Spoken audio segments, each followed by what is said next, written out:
Lucy is setting up, I'll introduce her. She is a university lecturer in psychological and behavioral sciences at Cambridge University. Lucy, the floor is all yours. Great. Can you hear me and can you see my slide? Yes to both. Okay, so I'm going to take possibly a slightly different perspective on things, coming at this from a psychology perspective, and also talk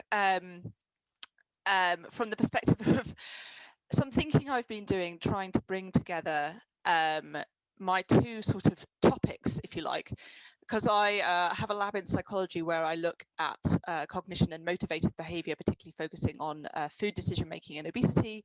But I also work within the Leverhulme Centre for the Future of Intelligence, looking at AI, and particularly in the Animal AI Olympics, linked with Matt Crosby, who you heard from this morning, and trying to bring together these two quite disparate topics gets me focused on the idea of incentives and the embodiment of incentives.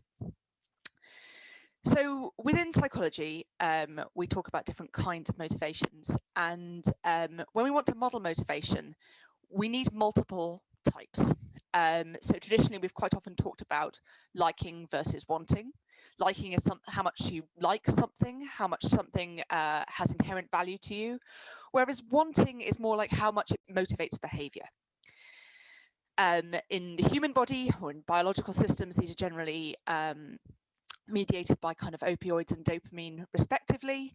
But I also want to focus on something that's not always talked about quite so much, which is needing. That is how much your physical body requires something at this given moment in time. And this is generally communicated via hormones, among other things. So these three systems overlap substantially. They're not redundant, and they play different roles. They influence one another, but they each have their own role within decision-making cascades. Liking and wanting can be, and often are, modeled as kind of purely psychological. But needing is an inherently embodied thing. It's linked to having a body with requirements. And so when we're trying to model within AI systems, reward, incentive, motivation systems, quite often we're doing so with only a concept of wanting or liking, or often both conflated. And this actually loses quite a lot of the subtlety and complexity that impacts learning in biological systems, and may therefore limit the kinds of cognition we can produce. So just to give a quick overview of what these different systems are, we can think of liking, how much you like something, as a signal of timeless absolute value. So in a human biological body, for example, you might think of something like a chocolate cake as having very high absolute value. It is highly rewarding. It consists almost entirely of elements that normally signal reward, such as sweet flavor, rich flavor. It is also, very good fuel. It has sugar for energy, as fat for storage.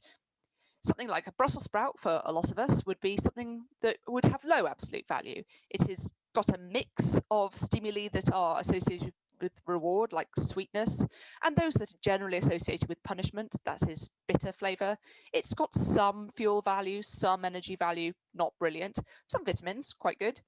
And then something like quinine would be something that would have very low absolute value. It's actively aversive, it's bitter, and it doesn't really have good fuel value. That is not to say that it has not got good medicinal value, but that's generally not something we represent. These things are irrespective of our current motivational or need state. Wanting, on the other hand, is a signal of drive. It is the reinforcement value of a current behavior, and it is subject to sensory specific satiation. That is getting bored or habituated to something. If I eat a lot of chocolate cake, I want that chocolate cake less, but I like it just as much. Wanting is very similar to, but different to, needing. Needing is a signal of current bodily requirement. It is the immediate requirements to maintain system function. Normally that is something to do with the fuel state, so hunger, or some kind of bodily maintenance, so signals such as pain, or other signals that require immediate attention to the system that you're functioning within, to the embodied system.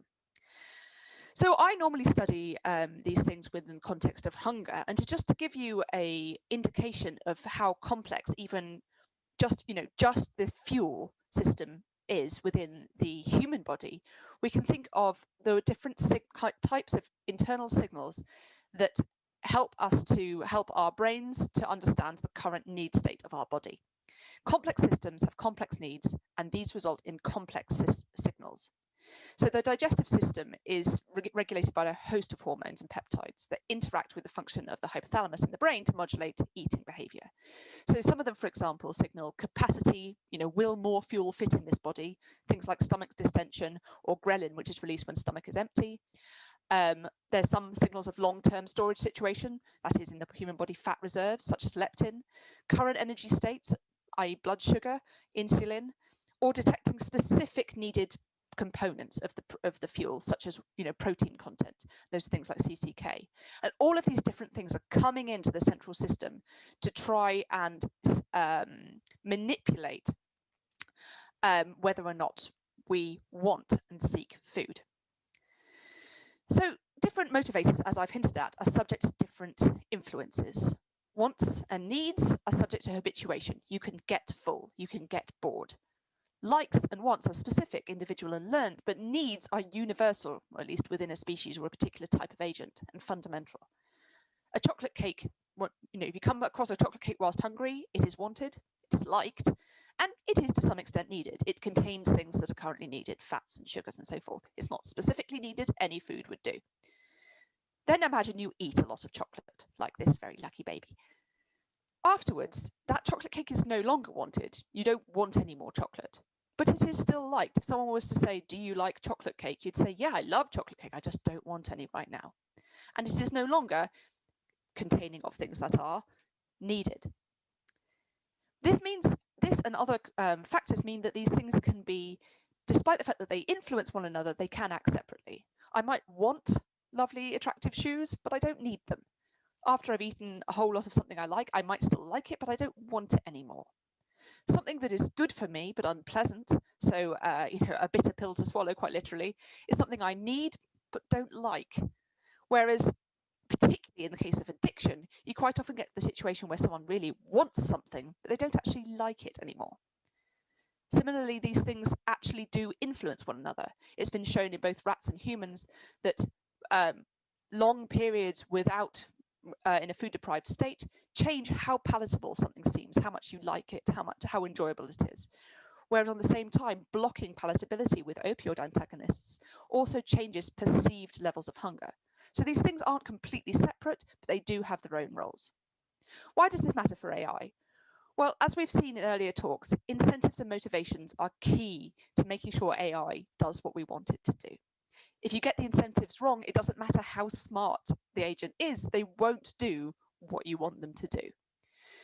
So I've been thinking a lot about how we make sure that we've got the right incentive structures and the right motivational systems to make AI work as we want it to. And that's one of the things we've been looking at within the Animal AI Olympics. So Lucy, I'm sorry to interrupt. Before you move on to this slide, would you mind just moving your microphone a small amount? We're just getting a little bit of auditory feedback. Is that better? A little bit closer? That better? Much better, thank you. No problem. So this setup was, as Matt talked about this morning, an example of minimal embodiment. It's kind of embodied, kind of not, but it does have some elements of embodiedness. One of the points here is that the agents were trained to survive in a complex environment. They had needs. They had to find food and avoid pain. The cognitive tasks were tests we gave them at the end, but they weren't part of the training. So as with biological systems, cognition was something that we were hoping would be an emergent property of living and surviving in an embodied life, semi-embodied life, but not the target of the training itself. The idea was that you design AI to survive in the world before you give it a job to do. This, however, of course, is only a simulated need, and it's only one motivational system. Does that limit the cognition that can emerge? Well, there's a lot of arguments that it would. Motivation drives behavior, and so and cognition allows behavior to fulfill a given motivation. Complex motivational systems require complex cognition, but probably vice versa. For example, if you want a system to be able to plan, it needs to not just think when it sees something it likes, do I need it? But then, do I like it? And then that can tell you whether or not to consume it. However, if you have the ability to say, well, no, I don't need it, and I do like it, so what should I do with it? That provides the motivational structure to say, well, one thing I could do is save it for later. You also have to have separate habituation processes within these systems. If you don't want a system that just saves things forever, you probably want the action of getting something, even if you don't consume it, to be able to habituate on its own. And that's something we see in food storing animals. There's also the idea of agency. In this paper, Bellmeister cites Steven Pinker from 1997, who argues that robots don't need, so they cannot want, so they cannot have to be said to have free will, even if they are super smart. Arguably, wants are a central tenet of reinforcement learning. They're the incentive structure that drives reward behavior. But what about needs? Pinker says, what would they want? More floppy disks, which beautifully dates the quote. But actually, you know, I think I was actually, whilst trying to entertain my children this morning during the talks, I was playing them the film WALL-E. And I think this is a really good example of what the point of needs are. WALL-E was able to survive in the world after the humans had gone because not only was he motivated to do his core function, which was to find and crush junk, but also to maintain himself. He needed the ability to perceive, to recognize his own internal, the things that keep him going, to perceive the state of those elements, some sort of interoception, as well as to be able to seek and consume the elements that he needed to keep that going. These can be simulated, these kinds of needs, within something like the animal AI, but you could also think about even non-embodied AI could be thought of being embodied if it were able to sense and seek the things that keep itself alive, for example, the power requirements of its own servers. So this kind of agency, the ability to survive without humans coming and looking after you, requires need that is separate to the other incentive drives. So why does AI need? Well, some cognitive capacities might rely on a multifaceted motivational system that includes an embodied element. It also doesn't matter theoretically how clever AI gets. If it doesn't have an embodied motivational system and the means to fulfill it, then it will never move beyond being a tool towards being an agent. Whether or not we want it to is a different question. Thank you very much. Thank you very much, Lucy.